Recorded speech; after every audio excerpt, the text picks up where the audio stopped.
Есен 2017 со 2000 денари полна количка во маркет, доволна за повеќе од една недела. Есен 2022 со 2000 денари е 2,1 кеса производи доволна за само неколку дена. Потрошувачката моќ на граѓаните е во постојан пад. Алфа направи споредба на каталог од еден од поголемите маркети стар 5 години со најновиот од октомври годинава. Лебот порано бил 25 денари, а сега се продава за 65. Брашното од 25 скокнало на 63, серењето било 239, а сега е 482 денари. Кашкавалот е речиси двојно поскап. По 344 цената стигнала до 689 денари. Јогуртот пред 5 години се продавал за 48, а сега за 74 денари. Млекото било 45, а сега е 73. Цената на зејтинот од 65 пораснала на 142 денари. Прашокот за перење од 8 кг се продавал за 799 денари, а сега за 1262. Граѓаните велат дека секој месец илјадарката вреди се помалку. Не знае, пред 10 убаво живеевме.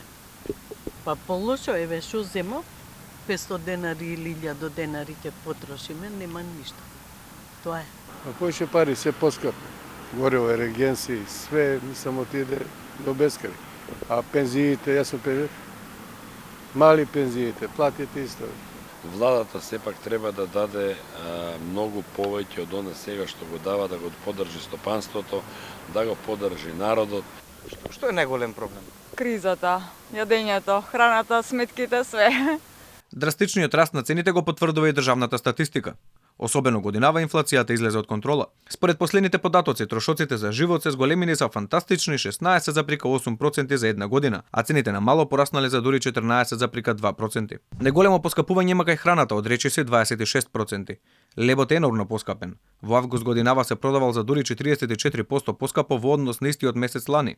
И трошоците за комуналии се драстично зголемени.